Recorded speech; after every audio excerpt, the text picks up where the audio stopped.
Sara's കൾനറി എസ്കേപ്സിലേക്ക് എല്ലാവർക്കും സ്വാഗതം. ഇന്ന് ഞാൻ പൊട്ടറ്റോ ടോസ്റ്റ് മസാലയാണ് കാണിക്കുന്നത്.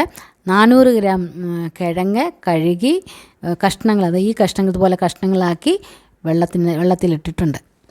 2 വലിയ തക്കാളി, 3 പച്ചമുളക്, 2 വലിയ സബോള, 5-8 വെളുത്തുള്ളി, ഒരു ചെറിയ കഷ്ണം ഇഞ്ചി, മല്ലിയില 2-4 ഇനി ആ കിഴങ്ങ് നമ്മളൊരു പാത്രത്തിലാക്കി ഒരു നികക്ക വെള്ളമൊഴിച്ച് 3/4 ടീസ്പൂണ് ഉപ്പിട്ട് അത് ഒരു 3/4 ഭാഗം വരെ വേവിച്ച് നമുക്ക് എടുക്കാം.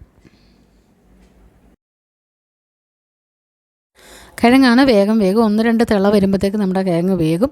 നമ്മൾ ആ സ്പൂണും കൊണ്ട് നമ്മൾ അമക്കുമ്പോൾ വേഗം മുറിഞ്ഞു പോകരുത്, മെല്ലെ മുറിയത്തക്ക വിധത്തിലാണ് ഇതാണ് പരുവം. ഇത് നമുക്കിനി വെള്ളത്തിനകത്തുനിന്ന് കോരിയെടുക്കാം. അതെല്ലാം കോരി നമ്മളൊരു പാത്രത്തിനകത്തേക്ക് ഇട്ട് വെക്കാം. അതിന് ശേഷം നമ്മൾ ഒരു പാത്രം എടുത്തിട്ട് 1 ടേബിൾ സ്പൂണ് കോൺഫ്ലോറാണ് എടുത്തേക്കുന്നത്. അതിൻ്റെ കൂടെ നമ്മൾ 1 ടീസ്പൂൺ കടലമാവും കൂടെ എടുക്കുന്നുണ്ട്. ഇത് രണ്ടും കൂടെ ചേർത്തിട്ട്, ഉപ്പ് നമ്മൾ ഇടുന്നില്ല, കാര്യം നമ്മൾ കിഴങ്ങിനകത്ത് നമ്മൾ ഉപ്പിട്ടതായതുകൊണ്ട് ഉപ്പിടുന്നില്ല. ഒരു 1/4 ടീസ്പൂൺ മഞ്ഞൾ ചേർത്തിട്ടുണ്ട്. 1/2 ടീസ്പൂണ് മുളക് പൊടിയും ചേർക്കുന്നുണ്ട് ഇതിനകത്ത്, 1/2 ടീസ്പൂൺ. ഓക്കെ, ഇനി ഇതെല്ലാം കൂടെ ഒരു 3/4 ടേബിൾ സ്പൂൺ വെള്ളവും കൂടെ ചേർത്ത് നമുക്കിത് മിക്സ് ചെയ്തെടുക്കാം.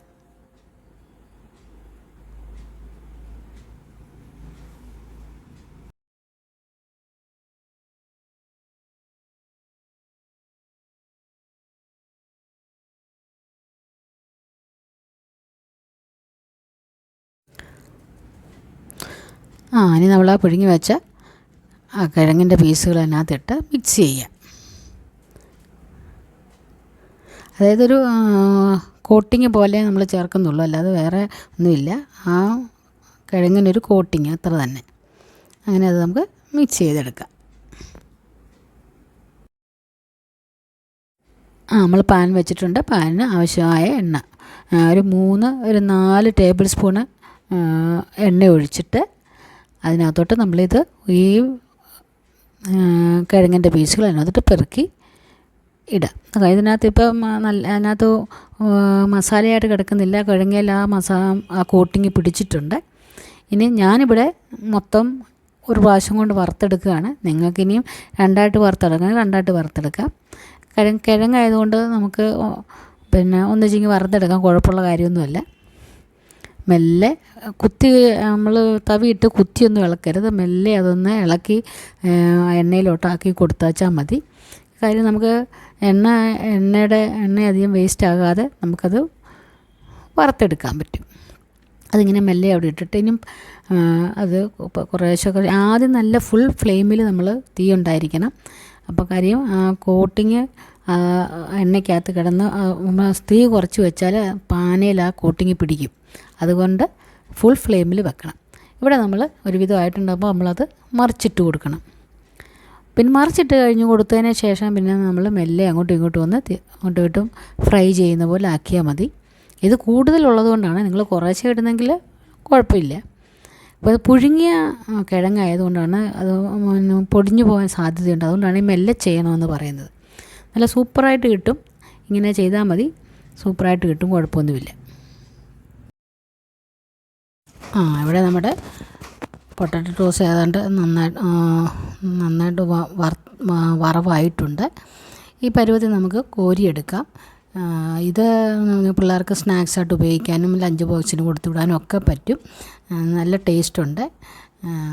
ഇത് നമ്മളിനിയും ചെയ്യാൻ പോകുന്നത്, ഇതെടുത്തിട്ട് നമ്മളിനി മസാല ഇടുകയാണ്. അതിന് വേണ്ടി ഞാൻ പാൻ വെച്ചിട്ടുണ്ട്. പാനിനകത്ത് നമ്മൾ ആ വറുത്ത എണ്ണ തന്നെയാണ് ഉപയോഗിച്ചേക്കുന്നത്, അത് കളയേണ്ട കാര്യമില്ല. അതിനകത്തോട്ട് നമ്മൾ സബോളയും പച്ചമുളകും കൂടാണ് ഇട്ട് കൊടുത്തേക്കുന്നത്. അത് നന്നായിട്ട് വഴറ്റുക.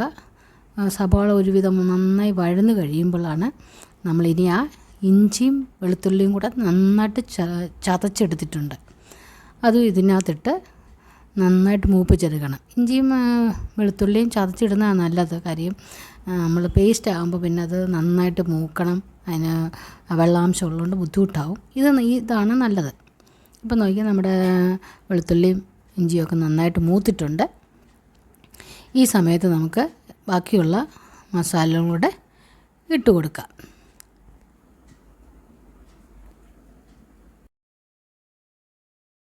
നമ്മുടെ ഇഞ്ചി വെളുത്തുള്ളിയൊക്കെ മൂത്തിട്ടുണ്ട്. നമ്മൾ അതിനകത്തോട്ട് 1.5 ടീസ്പൂൺ മല്ലിപ്പൊടി ചേർക്കുന്നുണ്ട്, 1/2 ടീസ്പൂൺ മുളക് പൊടി ചേർക്കുന്നുണ്ട്, ഒരു 1/4 ടീസ്പൂണ് മഞ്ഞൾപ്പൊടി ചേർക്കുന്നുണ്ട്. ഇതിനകത്തോട്ട് നമ്മൾ കുറച്ച് വെള്ളം ഒഴിച്ച് അതൊന്ന് മിക്സാക്കുക. ആ മസാലകളൊന്ന് ചേരാൻ വേണ്ടി, പൊടിയായിട്ടുള്ളതല്ലേ, അപ്പം വെള്ളം ഒഴിച്ച് ചേർന്നാൽ ആ മസാലകൾ അതിനകത്തോട്ട് ചേർന്നൊന്ന് ചെറുതായിട്ടൊന്ന് വഴന്ന് വരും. ആ വെള്ളം ഒന്ന് വറ്റുന്നുണ്ട്. നമ്മൾ ഇനിയും ചേർക്കുന്നത് നമ്മൾ തക്കാളിയാണ്.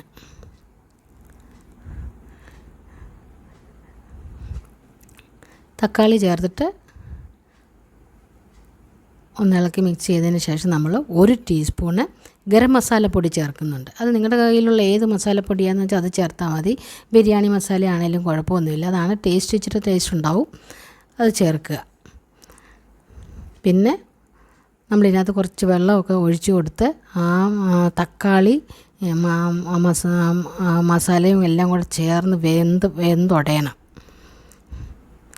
നമ്മൾ ഇത് കറി പോലല്ല നമ്മൾ വെക്കുന്നത്, നമ്മൾ ഫ്രൈ ആയിട്ടാണ് വെക്കുന്നത്. ഇതുപോലെ കുറച്ച് വെള്ളം ഒഴിച്ച്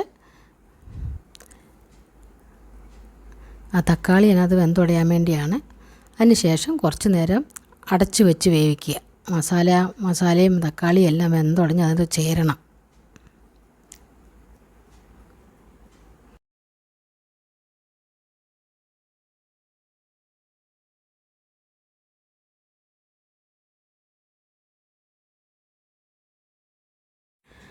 നമ്മുടെ മസാലയൊക്കെ ഒരുവിധം നന്നായി മൂത്തിട്ടുണ്ട്, തക്കാളി ഒരുവിധം വെന്തിട്ടുണ്ട്. ഈ സമയത്ത് കുറച്ച് മല്ലിയില ഇട്ട് കൊടുക്കുക. അതിന് ശേഷം നമ്മുടെ പൊട്ടറ്റോ ടോസ്റ്റ് അതിനകത്ത് ഇട്ട് കൊടുക്കുക. ഇനി അത് ഇളക്കി, ഈ സമയം നമ്മൾ 1/2 ടീസ്പൂണ് ഉപ്പിട്ട് കൊടുക്കുന്നുണ്ട്, 1/4 ടീസ്പൂണ് നമ്മൾ പഞ്ചസാര ഇടുന്നുണ്ട്. അതൊരു മിനിമൈസ് ചെയ്യാൻ വേണ്ടി 1/4 ടീസ്പൂണേ ഇടുന്നുള്ളൂ.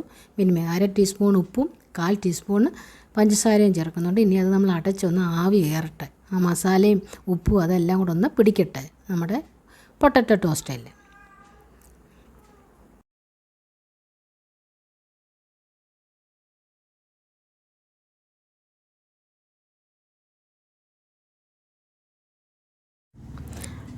നമ്മുടെ പൊട്ടറ്റോ ടോസ്റ്റ് മസാല ഇട്ടത് ഒരുവിധം റെഡിയായി. ഇനി ഇച്ചിരി ഫൈനൽ ടച്ച് നമ്മൾ കുറച്ച് മല്ലിയിലയും കൂടി ഇട്ട് ഇളക്കി കഴിഞ്ഞാൽ നമ്മുടെ പൊട്ടറ്റോ ടോസ്റ്റ് മസാല ഇട്ടത് റെഡിയായിട്ട് നല്ല സൂപ്പറാണ്.